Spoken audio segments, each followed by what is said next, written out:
Itatiaia Saúde. Quinta-feira é dia dela, do nosso Papo Cirúrgico com a doutora Patrícia Rezende. Oi, doutora, bom dia. Bom dia, Patrícia, bom dia, ouvinte, bom dia, Cis. Bom dia. A doutora Patrícia Rezende, que é fisioterapeuta especialista em pós-cirurgia. Doutora Patrícia, a quantidade de perguntas pelo Instagram tá bombando, hein? Eu acho também, viu? Impressionante. Acho que nós vamos ter que dobrar o tempo, hein? Vambora? Eu topo, hein? Vambora, Cidantão? Falar de cirurgia, de pós-cirurgia. Vamos lá, sem problema Ninguém nenhum. quer ficar feio, não, viu? Não. Todo mundo quer fazer bonito, inclusive os homens. Sim, com certeza. Pois então. Olha, começando aí o nosso Papo Cirúrgico, direto da nossa central. Para quem tá no YouTube, acompanha aí na live. Nós recebemos a dúvida da Joyce, ela que é nossa ouvinte do bairro Calafate. Ela pergunta o seguinte: qual é o tempo médio para saber se o resultado vai ser bom ou não? Conheço pessoas que mesmo depois de um pós-cirúrgico certinho, não ficou legal. E aí, doutora? Ô, Joyce, na verdade, eu tenho uma dica, assim. O resultado da cirurgia, ele normalmente, quando acaba a cirurgia, você já tem uma previsão de como você vai ficar.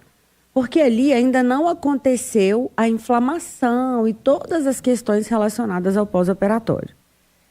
Só que o que acontece é que o resultado depende dessa jornada. Não depende só daquele resultado da maca, sabe? Então, no geral, o resultado depende da sua jornada do pós-operatório. E normalmente, com 3 meses, você já tem uma ideia. Porque aí já cicatrizou e aí você consegue ver se esse trabalho do pós-operatório foi feito da forma correta, como a cirurgia. Olha, dessa vez a pergunta vem lá de Mário Campos. Obrigada. A Josiane, ela quer saber o seguinte: é verdade que se a gente não usar a cinta direito, pode dar seroma? Beijos, admiro o seu trabalho, doutora. Primeiro, o que é seroma? Seroma é um líquido. O corpo, você sabia que não existe nenhum espaço lá dentro do corpo? Tudo lá de baixo é colado. Sabia assim?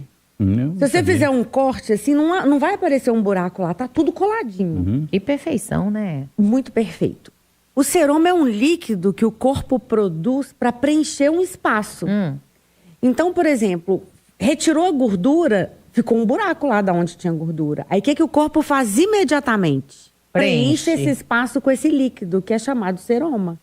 É um líquido, é muito comum no pós-operatório de cirurgia plástica, porque é uma cirurgia de retirada, né? É verdade. E o seroma, ela perguntou se a cinta... Ela perguntou, deixa eu voltar aqui na pergunta dela. Se não usar a cinta da seroma. É verdade que se a gente não usar a cinta direito, pode dar seroma? Na verdade, o seroma ele vai dar pela retirada do tecido. A gente tem que ter muito cuidado, porque na primeira etapa do pós-operatório, que quando está inflamando, não tem como a gente corrigir esse espaço. Então, muitas vezes, o seroma ele vai formar. Depois, um dos tratamentos do seroma é a cinta, porque a cinta vai lá e vai corrigir esse espaço e não vai deixar esse líquido ficar acumulando. Mas o seroma tem outras causas, por exemplo. O excesso de manipulação faz um cisalhamento nos vasos e não adianta você comprimir, porque o corpo vai arrumar um lugar para encaixar aquele líquido, entende? Então, a cinta ela tem um papel importante no tratamento, mas tem outras coisas que tem que ser levado em consideração. Agora tá chegando aqui uma dúvida da Roberta, lá de Santa Luzia, e acontece muito. Ela fala o seguinte: doutora, estou com 10 dias de pós-operatório e percebi que estou mais inchada. E estou mais inchada do que quando saí da cirurgia. Isso faz parte da evolução ou pode indicar algum problema? É muito comum você sair da cirurgia bem no primeiro dia e esse inchaço ele vai aumentando. Até 10 dias é comum você estar um dia mais inchada, um dia menos inchada. Mas uma dica de ouro, você precisa de um gerente nesse pós-operatório. Porque o inchaço persistente, ele atrapalha a formação do tecido cicatricial. Então é normal, é comum, pode acontecer, mas é importante você estar com um profissional que esteja cuidando disso, porque daqui a pouquinho vai formar a cicatriz lá e o ambiente tem que estar propício para isso. Para qualquer problema que a pessoa tenha no corpo, né, um machucado comum, uma coisa qualquer, vem a inchação depois que vai melhorando, né? Sim, sim. Então... E o inchaço também depende, sabe de quê? Do nosso terreno biológico. Você já percebeu que tem pessoas que incham muito com uma coisinha de nada e outras pessoas incham mais? Então, incha menos e outra incha mais. Então, isso depende do corpo também. Tem gente que é mais frágil e, às vezes, por nada já tem um inchaço muito grande. Então, isso também tem que ser considerado. Fala que é retenção de líquidos também, né, também, doutora? Tem gente que é mais inflamado. Quando se alimenta mal, normalmente a gente é mais inflamado. Então, qualquer coisinha a gente incha mais, né? Olha, a Gabriela é daqui de BH, do bairro Planalto, e ela mandou a sua dúvida, tá na sua tela. Ela fala o seguinte: meu corpo está meio torto e com umas ondulações. Isso é normal dessa fase ou pode ter dado errado, doutora? Torto é uma coisa, ondulação é outra. Pode ser, ela pode estar falando da mesma coisa ou pode ser coisa separada. Eu até gosto de trazer essa coisa do corpo torto, porque ninguém é simétrico. Você quer ver uma queixa muito comum que eu tenho em consultório? Qual? A pessoa falar que uma mama está diferente da outra. Isso é muito comum. Eu gostaria de fazer uma enquete pública. O Arci vai gostar. Não tem ninguém que tem uma mama igual a outra. É verdade. Não pede pra ver. Por que não tem? Porque, olha só, a gente tem um tanto de coisa que influencia nisso. E, por exemplo, se eu sou destra, eu tenho mais hábito de usar esse lado. Então, o processo de cicatrização, ele vai, de alguma forma, gerando um pouco essa simetria. Existem assimetrias que não são...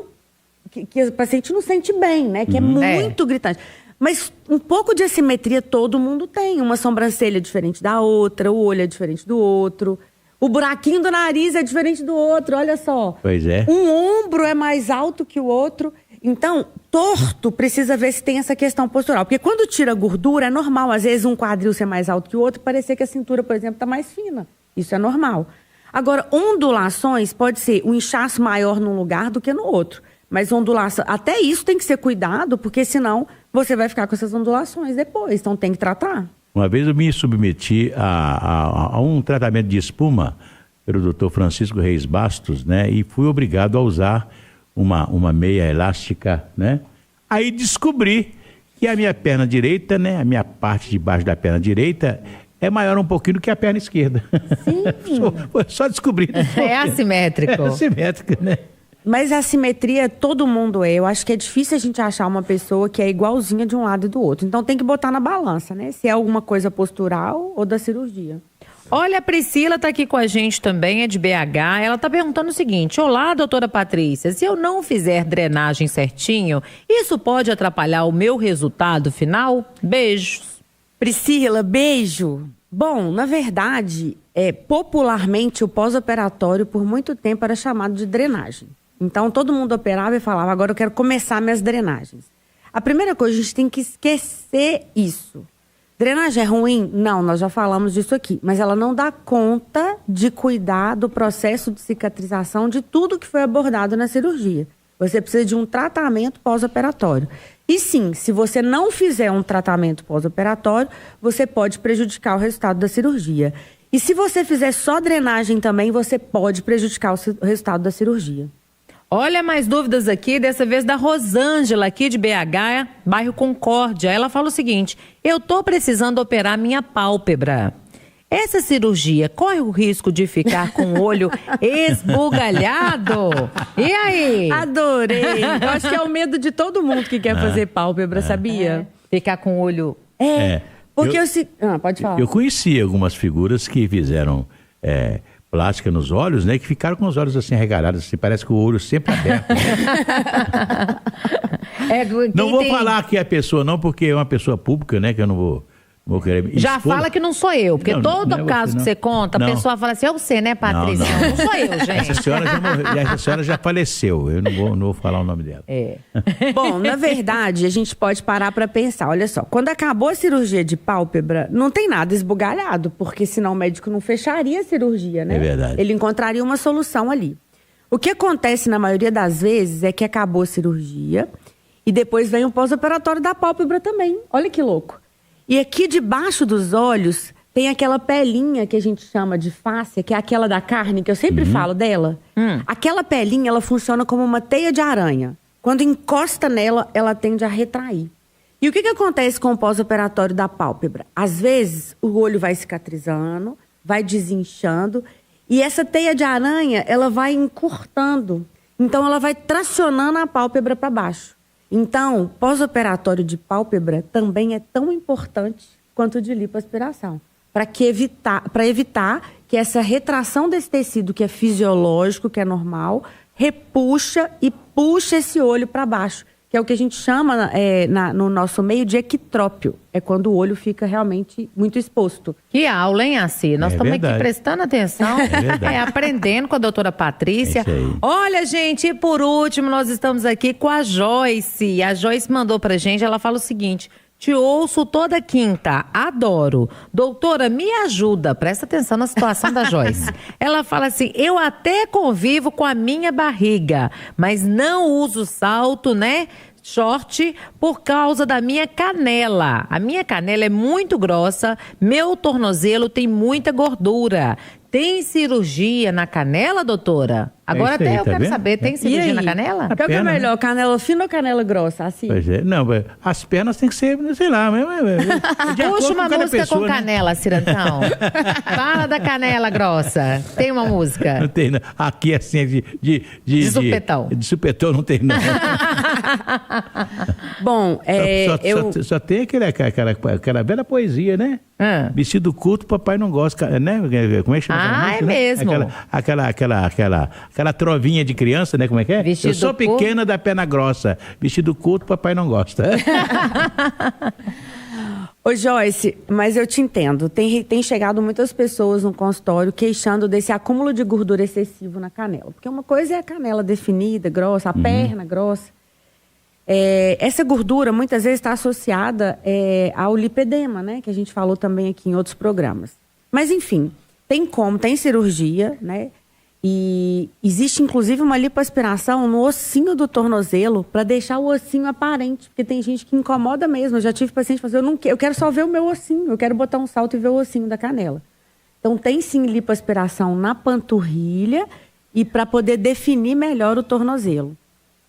Doutora, eu tô aqui pensando, tem gente que realmente se incomoda, não é uma frescura, né? Porque quando você faz uma pergunta dessa, vários ouvintes aqui participam e falam, gente, mas que é a perfeição. Mas às vezes a pessoa tem aquele incômodo, não consegue usar short e tudo mais. Para essa situação assim, a senhora indica realmente a cirurgia? Eu acho que todo mundo merece se sentir bem, né? Para ela, pra gente mesmo. Então, e principalmente no tornozelo, às vezes pode vir com cansaço maior nas pernas, pode vir com retenção de líquido, porque se tem muita gordura, a gordura espreme os vasinhos. Então, tem também o bem-estar estético, mas também o bem-estar físico. E os pés incham também, né? Sim, isso aí, né? É difícil até calçar meia. Você falou da meia que usa depois. Quando eu tenho a perninha grossa, é até difícil, porque às vezes a meia dobra, então aí faz inchar ainda mais, sabe? Então, todo mundo tem o direito de se sentir bem. Eu acho que cada um é cada um.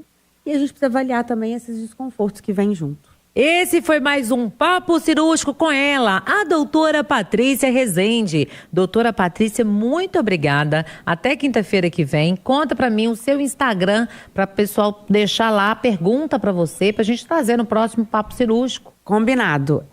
@doutora Patrícia Rezende com S. Muito obrigada e até quinta que vem. Até quinta que vem.